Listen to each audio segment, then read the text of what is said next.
이재명 정부가 드디어 출범했는데요. 자, 이제 과거를 한번 되돌아보면서 앞으로 우리는 부동산 시장을 어떻게 흘러갈지, 앞으로 5년 어디에 한 채라도 더 안정적으로 투자해 볼 수가 있는지 한번 얘기해 보려고 합니다.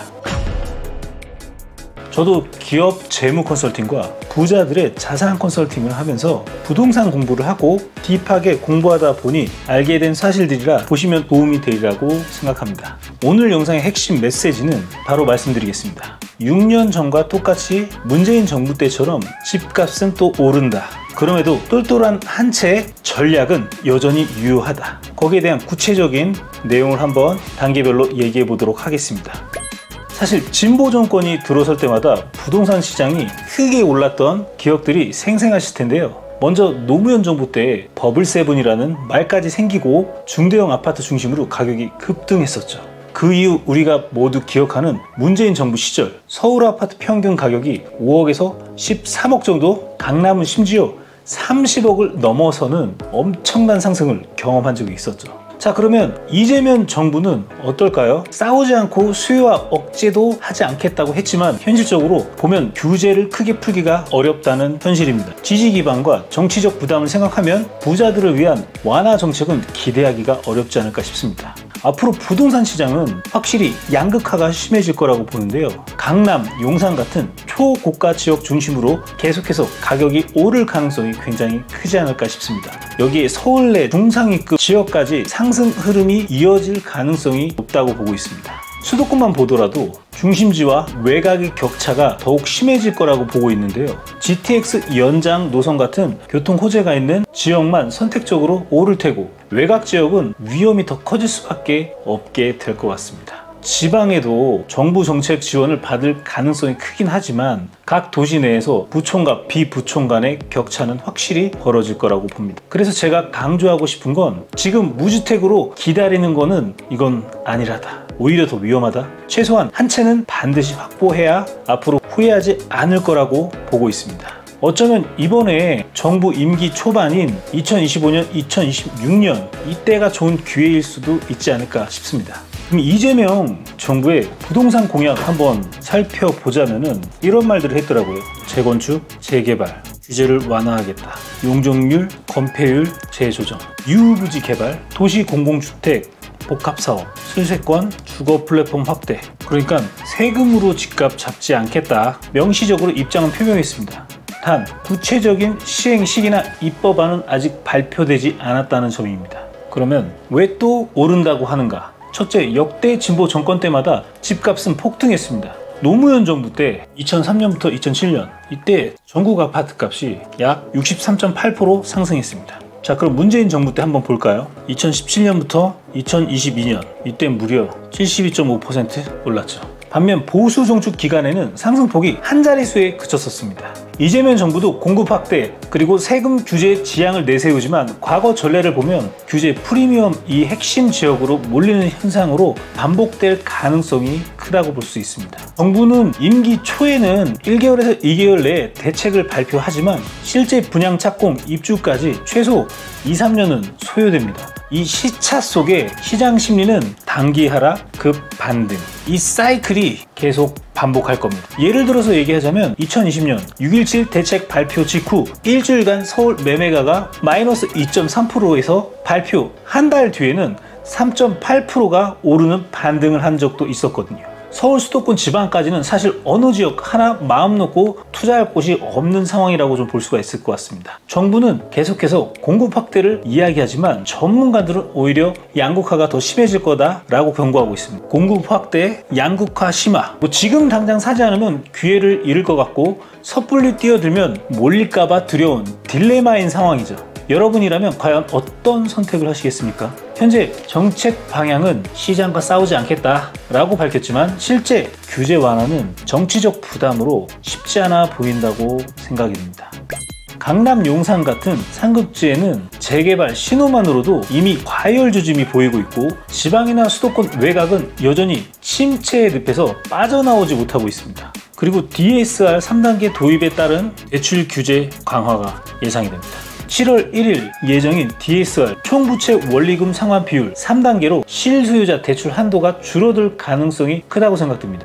이 단계 스트레스 DSR 도입 예정으로 봤을 때는 대출 규제 강화가 일부 수요를 위축시킬 거라는 분석이 나오기도 합니다. 동시에 금리 인하 기대에 함께 혼재하면서 시장의 혼란을 빠뜨릴 수가 있다. 그리고 두 번째는 상반기 시장의 양극화를 이걸 눈여겨봐야 되지 않을까. 강남, 상구, 마용산 같은 핵심 지역은 올해만 1에서 5% 추가 상승을 했었거든. 반면 노도강, 외곽과 지방광역시, 부산, 대구, 광주 등등 0.9%에서 1.3% 하락을 했던 이력이 있거든. 곧 도입될 DSR 3단계 7월 1일 대출 문턱이 더 높아질 거라고. 금리 인하 규제와 대출 규제 강화가 동시에 맞물리면 실수요자 외에는 시장 접근이 더욱 어려워질 수밖에 없다라는 거죠. 강남, 용산은 늘어날 거고 외곽과 지방은 오히려 줄어들 거다. 게다가 대출 규제가 DSR 3단계가 시행되면서 투자를 하고 싶어도 자금 마련 자체가 쉽지 않을 거라고 보는 상황이라는 거죠. 이 공급 확대에 관련돼서 이 공약은 실제적으로는 한계가 있다는 거예요. 이재명 정부에서 재건축, 재개발 규제를 완화하겠다, 도심, 공공주택, 복합사업 등을 약속했지만 2025년 상반기 기준 착공률이 전체 계획의 12% 미만에 그친다는 이야기가 있습니다.